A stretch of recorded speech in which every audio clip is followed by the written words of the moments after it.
ناظرین السلام علیکم. میں یہاں شروعات کرنا چاہوں گی علامہ اقبال کے مشہور شعر کے جملوں سے کہ مذہب نہیں سکھاتا آپس میں بیر رکھنا. لیکن آج ہم کیا دیکھتے ہیں ناظرین، اتنی بڑی دنیا، اس میں اتنے سارے مذاہب پائے جاتے ہیں اور ہر کوئی ایک دوسرے سے بغض و بیر رکھتا ہے. ہم یہ تک نہیں جانتے کہ ان کا مذہب انہیں سکھاتا کیا ہے، کیا اس میں برائی اور دشمنی پائی جاتی ہے. نہیں، بس ہم ایک دوسرے سے بغض رکھتے ہیں. یہاں تک کہ ہر مذہب میں برے افراد پائے جاتے ہیں جو اپنے مذہب کو بدنام کرتے ہیں. لیکن کیا کچھ لوگوں کی وجہ سے اس پورے مذہب کو برا سمجھنا صحیح ہے؟ چینل ون کے ذریعے ہم جانیں گے کہ ہم کن لوگوں کے درمیان رہتے ہیں اور ان کا مذہب کیا سکھاتا ہے، اور ساتھ ہی ساتھ ہم سب انسان کس طرح مذہبوں میں تقسیم ہو گئے. اور اس میں ہمارا ساتھ دیں گے ڈاکٹر حسن کمیلی صاحب. السلام علیکم. علیکم السلام ورحمۃ اللہ. بہت بہت شکریہ، آپ نے ہمارے شو کو ایکسیپٹ کیا اور یہاں آئے، اور بالکل آپ کے جیسے لوگ ہماری کمیونٹی کے لیے ایک ایسٹ ہے. الحمدللہ اس خدمت کا مجھے موقع ملا، اور اصل میں ون چینل جو خدمات انجام دے رہا ہے اور جس طرح یہ پیغام علم و معرفت کا لوگوں تک پہنچ رہا ہے وہ ایک بہت بڑی خدمت ہے. اور جو افراد بھی جس طرح سے اس سے جڑے ہوئے ہیں وہ سب قابل مبارکباد بھی ہیں اور دعاؤں کے مستحق بھی. بہت بہت شکریہ. مطلب سب سے پہلا سوال ہم آپ سے یہی کرنا چاہیں گے کہ جب ساری دنیا کا خالق ایک ہے، سب کو بنانے والا ایک ہے، تو ہم سب اتنے سارے مذہبوں میں کیسے تقسیم ہو گئے؟ کیسے اتنے سارے مذہب پائے جاتے ہیں؟ بسم اللہ الرحمن الرحیم. یہ آپ نے صحیح فرمایا کہ دنیا میں جتنے بھی انسان پائے جاتے ہیں ان سب کا خالق و مالک ایک ہے. اور قرآن کریم کے حوالے سے اگر ہم گفتگو کریں تو بالکل واضح طور پہ قرآن حکیم نے اس بات کو بیان کر دیا، یا ایھا الناس انا خلقناکم من ذکر و انثی وجعلناکم شعوبا وقبائل لتعارفوا ان اکرمکم عند اللہ اتقاکم. یعنی یہاں خطاب ہی کیا جا رہا ہے تمام انسانوں سے کہ ہم نے تم کو ایک مرد اور ایک عورت سے ایک جوڑے سے پیدا کیا. یعنی تم سب جناب آدم اور جناب حوا کی اولاد ہو. اور تمہارے اندر جو مختلف قبیلے پائے جاتے ہیں، خاندان پائے جاتے ہیں، زبانیں پائی جاتی ہیں، رنگ اور نسل کی تقسیم ہے، یہ اس لیے نہیں ہے کہ تم اس بنیاد پر ایک دوسرے پہ فخر کرتے ہوئے نظر آؤ، برتری کا اپنی اظہار کرو، بلکہ یہ اس لیے ہے کہ تمہارا تعارف ہو سکے، پہچان سکو ایک دوسرے کو. اور اللہ کے نزدیک تو بڑا وہ ہے کہ جو نیکی میں آگے بڑھنے والا ہے، جو تقوی رکھنے والا ہے. تو اس اعتبار سے یہ بالکل واضح ہے کہ دنیا میں جہاں جہاں بھی انسان پائے جاتے ہیں وہ سب ان سب کا خالق ایک ہے. اب کیسے مختلف مذاہب کے اندر تقسیم ہو گئے، یہ ایک اہم سوال ہے اور اس پر غور و فکر کیا جانا چاہیے. اصل مسئلہ یہ ہے کہ جب بھی کوئی پریچر آیا، جب بھی کوئی اللہ کا پیغام لے کر آیا، اس نے پیغام کو پہنچا دیا، تو اس کے بعد ضرور ایسا ہوتا رہا کہ اسی مذہب کے ماننے والے، اسی نبی کا کلمہ پڑھنے والے، پھر ان کے اگر وہ مفادات کے خلاف ہوتا تھا تو وہ نبی کے سامنے تو خاموش رہتے تھے، مگر بعد میں اس مذہب کی تعلیمات کو بدل دیتے تھے، جس کے نتیجے میں جتنے گروہ کھڑے ہوتے گئے، جن کا اثر چلتا گیا، وہ ایک نئے مذہب کی بنیاد رکھتے گئے، اور اس طرح اتنے سارے مذاہب ہمیں آج دنیا میں نظر آتے ہیں. ورنہ اگر قرآنی نقطۂ نظر سے دیکھیں، اسلامی نقطۂ نظر سے دیکھیں اور ہم اپنے مذہب کی بات کریں تو یہ بات بالکل واضح ہے کہ سب آپس میں بھائی بھائی ہیں، سب ایک ہی جوڑے کی اولاد ہیں. مولانا صاحب، کیونکہ ہم ہندوستان میں رہتے ہیں اور ہندوازم یہاں سب سے بڑا مذہب ہے، یعنی 80% لوگ جو ہیں ہندوازم فالو کرتے ہیں. ہم جانتے ہیں کہ ہندوازم کا ایک نام ہے سناتن دھرم، یعنی وہ لوگ ایک خدا میں مانتے ہیں. پھر ہم نے کئی جگہ یہ بھی پڑھا ہے کہ ان کے 33 کروڑ بھگوان پائے جاتے ہیں. تو یہ اتنے سارے پھر بھگوان کیسے پائے جاتے ہیں جبکہ سناتن دھرم کہتا ہے کہ خالق اور مالک ایک ہے؟ میں اس کو ذرا اور وضاحت کے ساتھ بیان کرنے کے لیے تھوڑا سا پہلے سے چلوں گا.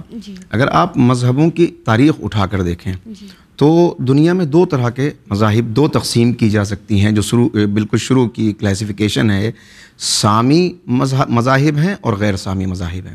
سامی مذاہب کا مطلب یہ ہے کہ جناب نوح کے ایک بیٹے تھے حضرت سام، ان کے پیغام پر چلنے والے وہ سامی مذاہب کہلائے، جس میں یہودیت ہے، جس میں عیسائیت ہے اور جس میں اسلام ہے۔ اچھا۔ پھر غیر سامی مذاہب جو یعنی جنہوں نے اس نقطہ نظر کو فالو نہیں کیا اور جو جناب سام سے اختلاف کر کے چلے، ان کو اگر دیکھیں تو غیر سامی جو مذاہب پائے جاتے ہیں اس میں بھی پھر دو قسمیں اس کی جا سکتی ہیں، آرین ہیں اور غیر آرین ہیں۔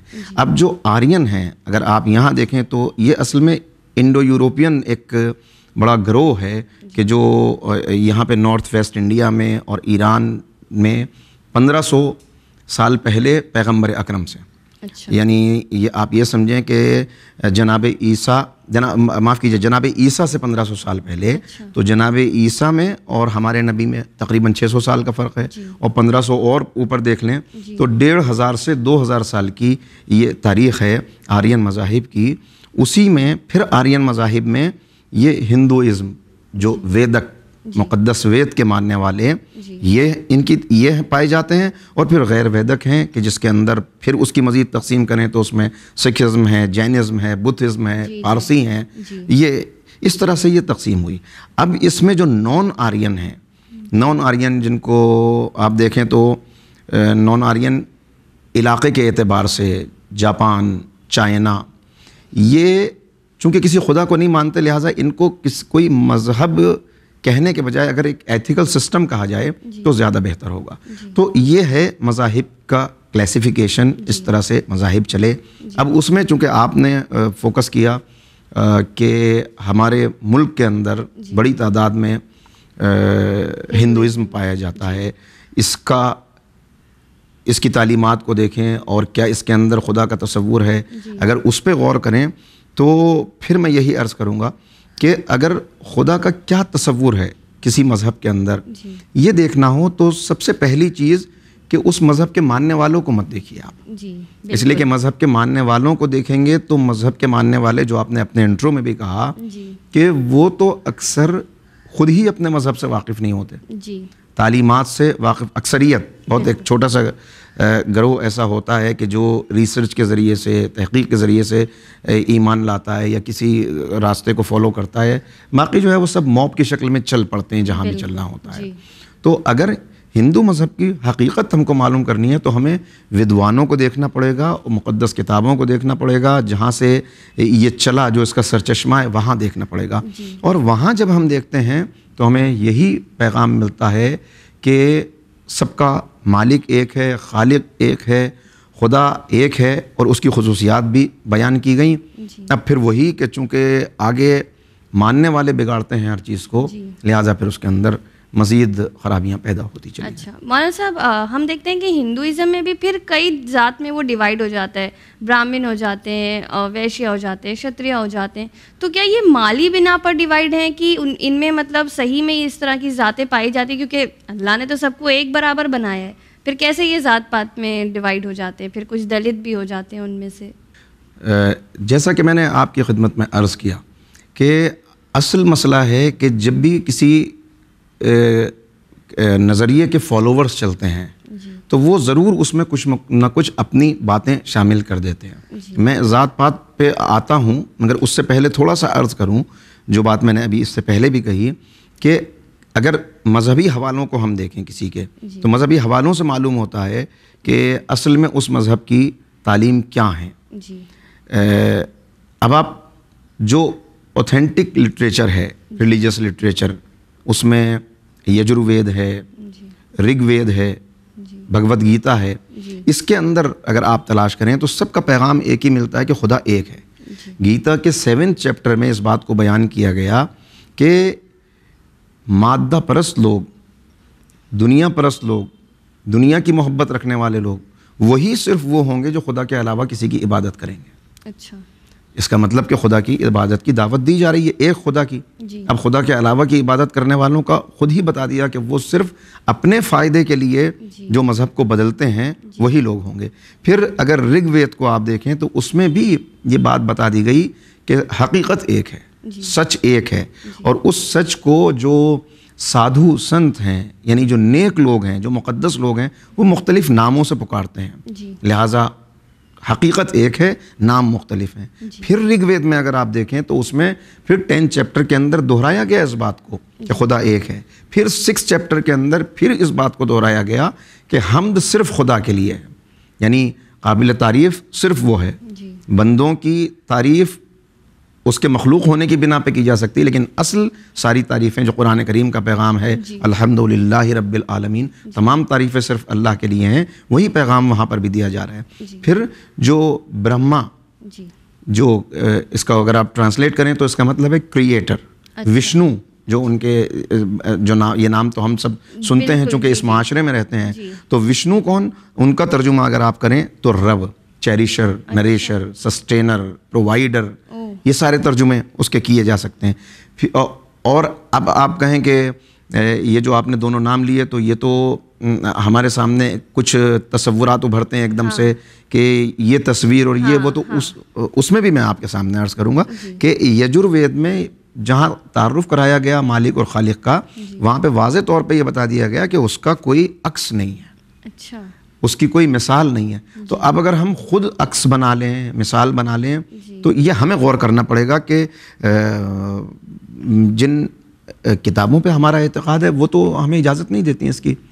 پھر ہم کنسنٹریٹ کرنے کے لیے یا جس وجہ سے بھی، تو اس اعتبار سے اچھا آگے آپ بڑھیں تو اب 15 سینچری آ جاتی ہے. 15 سینچری میں پھر مزید اس کے اندر آپ دیکھیں کہ مزید تقسیم ہوتی ہے، سکھزم آ جاتا ہے. اس کو میں عرض کروں گا اگر موقع مل گیا تو. اب ذات پات کا نظام جو ہے تو اصل میں جب سے انسانیت کی ابتدا ہے اس وقت سے ہی آپ کو یہ نظر آئے گا کہ ہمیشہ کچھ لوگ ایسے ڈومینیٹنگ رہے ہیں کہ جو یہ چاہتے ہیں کہ تمام طاقت، حکومت، سرمایہ یہ ہمارے پاس جمع ہو جائے. اور جب یہ چیزیں جمع ہو جاتی ہیں تو اپنے عیش و آرام کے لیے ان کو یہ چاہیے ہوتا ہے کہ کچھ کو اپنا محکوم بنا لیں. اس طرح سے ذات پات کا نظام پیدا ہوتا ہے. یہ کوئی نئی چیز نہیں ہے. اگر جناب موسیٰ علیہ السلام کے دور میں آپ دیکھیں تو فرعون نے جو جبر کیا تھا اس کا نقشہ پورا آپ کو یہی نظر آئے گا کہ ان لوگوں کو جو فرعون کے دور میں بنی اسرائیل جن کو کہا جاتا ہے، جنہیں نجات دلائی جناب موسیٰ علیہ السلام نے اللہ کے حکم سے، ان کو یہ بتانے کی کوشش کی گئی تھی کہ تم پیدا ہی ہوئے ہو اپنے رگوں میں غلامی کا خون لے کر. تو تم غلام ہو، یعنی انسانوں میں کچھ آقا ہوں گے اور کچھ غلام ہوں گے. تو اچھا انہوں نے بھی یہ سمجھ لیا تھا، مان لیا تھا اس بات کو بھائی ہم تو غلام ہیں، تو ہم غلام خدمت کے لیے ہی پیدا ہوتا ہے، ہماری تقدیر ہی ایسی ہے. اپنے تقدیر کا رونا جو انسان رونے لگتا ہے، وہ غلامی کی زنجیروں میں جکڑے ہوئے تھے. اور انہوں نے کئی سالوں تک تو حبش کا بھی یہی تھا کہ وہ غلامی ہی کرتے تھے اور ان کو غلام سمجھا جاتا تھا. عرب جو ہیں حبشیوں کو اپنے غلامی میں لے لیا کرتے تھے. پورا یہ پوری تاریخ میں آپ کو نظر آئے گا کہ کہیں زبان کی بنیاد پر، کہیں رنگ کی بنیاد پر، تم سیاہ رنگت والے ہو تو تم پیدا ہی ہوئے غلام ہونے کے لیے.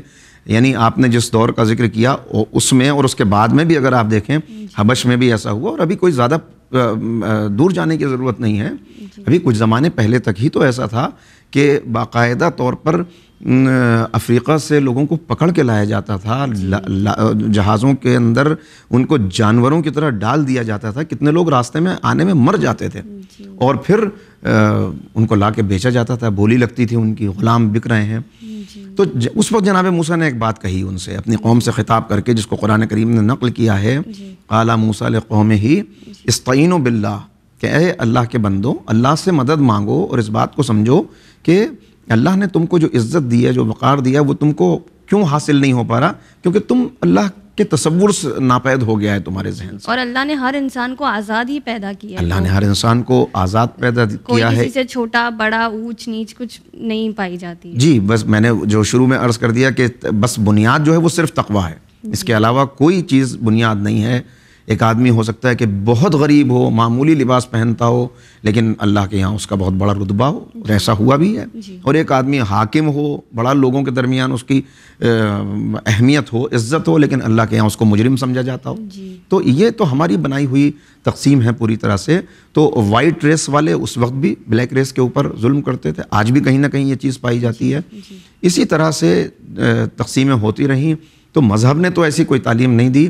اب یہ کہ مذہب کے ماننے والے مذہبی پیشوا اپنی سہولت کے لیے تو اس طرح سے کاسٹ بنا لی گئی. بہرحال یہاں پر بھی کاسٹزم پایا جاتا ہے اور ہے کہ صاحب جو براہمن ہیں وہ سب سے اونچی کاسٹ کے ہیں، چونکہ وہ انہوں نے اس کے لیے جواز یہ پیش کیا کہ وہ منہ سے پیدا ہوئے ہیں، خالق نے انہیں اپنے منہ سے پیدا کیا ہے، لہٰذا ان کا بڑا رتبہ ہے اور سب کو ان کا احترام کرنا پڑے گا. پھر اس کے بعد شتری ہیں، یہ محافظ ہوں گے، ہاں یہ محافظ ہوں گے، ساری ذمہ داری سپہ سالاری کی ان کی ہوگی.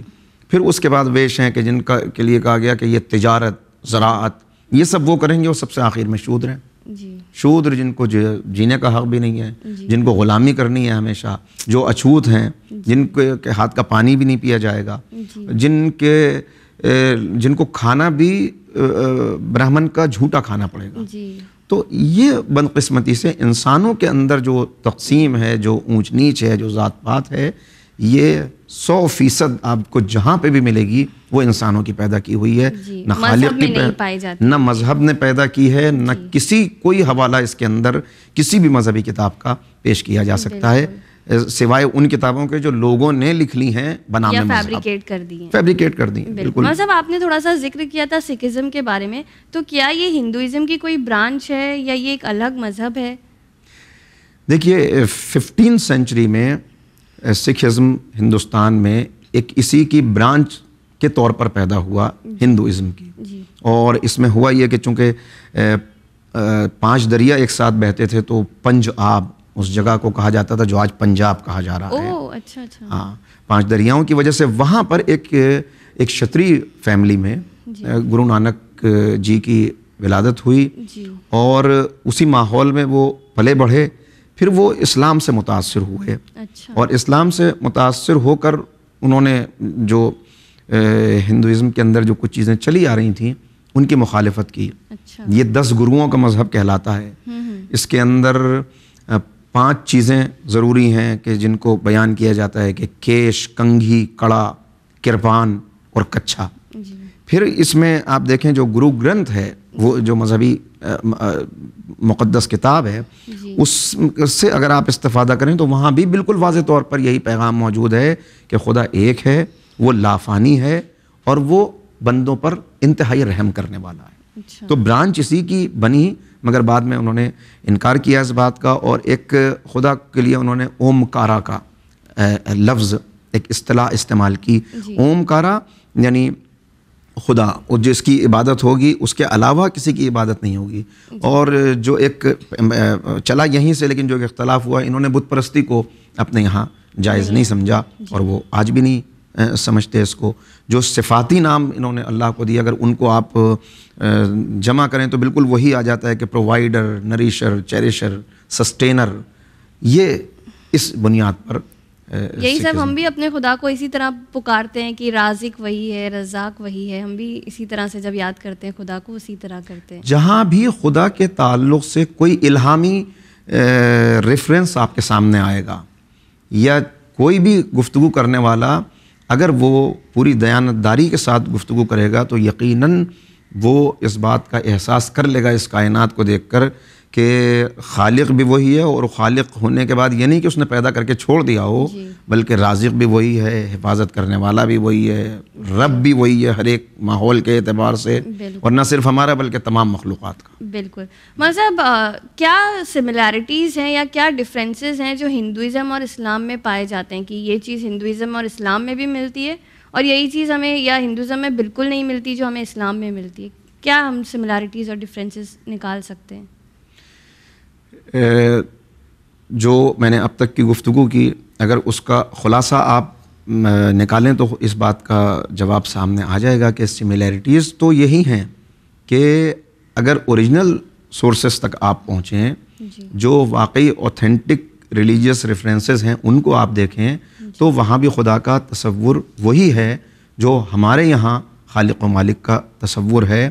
اور اگر اس سے ہٹ کے آپ گفتگو کریں تو وہ پھر میں وہی کہوں گا کہ اگر ماننے والوں کے ذریعے سے کبھی بھی آپ مذہب کو دیکھیں گے تو پھر اس کے اندر آپ کو بہت ساری خرابیاں نظر آ جائیں گی. آپ اگر ایک ہندو ہیں اور آپ اسلام کو مسلمانوں کے ذریعے سمجھنا چاہیں گے تو عام طور پہ انسان کی یہ فطرت ہے کہ وہ خوبیوں پہ نظر نہیں جاتی اس کی. یقیناً اچھے مسلمان بھی ہوں گے لیکن ان پر نظر نہیں جائے گی, خراب پڑ جائے گی. آپ اگر ایک مسلمان ہیں اور ہندوازم کو آپ ہندو بھائیوں کے ذریعے سے سمجھنا چاہیں گے تو وہی فطرت انسانی یہاں بھی پیش آئے گی کہ ان کی برائیاں خرابیاں نظر آ جائیں گی. ان میں بھی بہت اچھے اچھے لوگ ہیں لیکن ان تک آپ نہیں پہنچ پائیں گے. تو میری درخواست یہی ہے کہ کسی بھی مذہب کو سمجھنے کے لیے ان کی اوریجنل سورسز تک جائیے, اور جب آپ وہاں جائیں گے تو اگر وہ ان میں تحریف نہیں ہوئیں, اگر وہ بدلی نہیں گئیں, یا اگر ان میں کچھ چیزیں جو چلی آ رہی ہیں پہلے سے محفوظ, تو وہاں پہ وہی ملے گا کہ جو اسلام کہہ رہا ہے, جو قرآن کہہ رہا ہے. جی مولانا صاحب, آخری سوال آپ سے یہ کرنا چاہوں گی کہ بدھزم بھی بہت زیادہ پایا جاتا ہے ہندوستان میں, بلکہ اور بھی کئی دیشوں میں. تو بدھزم کی شروعات کیسے ہوئی؟ کیا یہ ہندوازم سے آیا ہے یا کوئی یہ الگ مذہب ہے, اور اس کی زیادہ تر آبادی کہاں پائی جاتی ہے؟ دیکھیے, بدھزم کے تعلق سے جو آپ نے سوال کیا, تو میں تھوڑا سا اس کی تمہید کے طور پہ 2-3 جملے عرض کروں گا کہ جو میں نے پہلے بھی کہا کہ میجورٹی جو ہے انسانوں کی, وہ اس راہ پہ چلنا پسند کرتی ہے کہ جو راہ پہلے سے بنی ہوئی ہے. جی میں نے ایسے ہی ہوتے ہوئے دیکھا ہے, میرے بزرگوں نے ایسے ہی کیا, ہمارا ٹریڈیشن یہی ہے, لہٰذا ہمیں یہی کرنا ہے. تو اکثریت کا یہی رویہ ہوتا ہے کہ جہاں سب چل پڑے, موب جدھر چل رہا ہے ہم بھی ادھر چل پڑیں گے. میں کچھ لوگ ہوتے ہیں جو کہتے ہیں کہ نہیں, میں اپنی ریسرچ کروں گا, اپنی تحقیق کے ذریعے سے جو بات مجھے صحیح لگے گی میں اس پہ عمل کروں گا. تو ایسے لوگوں کی تاریخ میں اگر آپ فہرست بنائیں کہ جو اس راہ پہ چلے, جو آسان راہ نہیں ہے, تو اس میں مہاتما بدھ کا نام بھی آتا ہے. بدھزم یہ ہندوازم کی برانچ تو نہیں کہا جا سکتا اس کو. ہاں, مہاتما بدھ جو ایک شاہی گھرانے میں, ایک حاکم گھرانے میں پیدا ہوئے, ایک بادشاہ کے بیٹے تھے, شہزادے تھے, اور کسی نے بادشاہ کو یہ بتا دیا تھا کہ اگر انہوں نے دکھوں کو دیکھ لیا تو یہ چھوڑ دیں گے راج پاٹ, یہ چلے جائیں گے. لہٰذا ایسے ماحول میں آپ کی پرورش ہوئی کہ آپ نے صرف اور صرف خوشیاں دیکھی, صرف اور صرف عیش و آرام دیکھا. لیکن ایک مرحلے پر پہنچ کر ایک مرتبہ بیان کیا جاتا ہے, آپ نے کسی ضعیف کو دیکھا جو بہت کمزور, چلنے میں بھی کانپ رہا ہے, تو کہا کہ یہ کیا ہے؟ تو ان کو بتایا گیا کہ یہ انسان جب اس کی عمر بڑھ جاتی ہے تو یہ ایسا ضعیف ہو جاتا ہے, اس کے قوا کمزور ہو جاتے ہیں, اسی طرح سے یہ سہارے کا محتاج ہو جاتا ہے. پھر انہوں نے والدین کو دیکھا جو اپنے بچے کی موت پر رو رہے تھے, تو ذہن میں سوال پیدا ہوا کہ یہ بچہ, اس کی یہ مر کیوں گیا, یہ کیا ہو گیا, مرنا کیا ہوتا ہے, اور یہ کیوں رو رہے ہیں, کس طرح سے ان کے غم کو ہلکا کیا جا سکتا ہے. تو اس طرح کے کچھ مشاہدات انہوں نے کیے, اور اس کے بعد انہوں نے کہا کہ نہیں, جو نظر آ رہا ہے وہ سچ نہیں ہے, سچ کچھ اور ہے, اور سچ کی تلاش میں وہ نکل پڑے. چونکہ وہ خود ایک ہندو خاندان میں پیدا ہوئے تھے, لہذا سب سے پہلے انہوں نے اسی ہندو مت میں سچ کو تلاش کرنا چاہا. پھر ان کو محسوس ہوا کہ نہیں, یہاں شاید سچ نہیں ہے, اور اس طرح سے آسان نہیں تھا. اپنی زوجہ کو چھوڑا, شہزادے کی زندگی چھوڑی, عیش و آرام محل کا چھوڑا, اور اس طرح وہ تلاش کرتے ہوئے چلے. چونکہ نام ان کا بدھ تھا, اور کہتے ہیں کہ اپنی اس محنت اور ریاضت کے نتیجے میں ان کو بدھی مل گئی تھی, یعنی جیسے کہتے ہیں کہ روشنی مل گئی تھی. ہاں, تو اور مہاتما قبیلہ تھا وہ, گوتم قبیلہ تھا, لہٰذا گوتم بدھ اس طرح سے آپ کو کہا گیا. جو آپ نے اپنی تحقیق کے نتیجے میں جو بھی کچھ حاصل کیا وہ بھی بدقسمتی سے آج محفوظ نہیں ہے. اور اسی لیے آپ دیکھیں گے کہ جو ہمارے سامنے تصور ہے, ہم نہیں کہہ سکتے کہ یہی وہ تعلیمات ہیں جو مہاتما بدھ نے دی. بہرحال ایک تو ان کی تعلیم یہ ہے کہ ان کے یہاں خدا کا تصور نہیں ہے, عبادت کا تصور نہیں پایا جاتا, عبادت نہیں ہے. دوسرے یہ کہ ایک تصور یہ ہے کہ کسی نے غلطی کی ہے تو اس کو سزا برداشت کرنی پڑے گی, یعنی توبہ کا, کفارے کا, یہ کوئی تصور نہیں پایا جاتا ہے اس میں.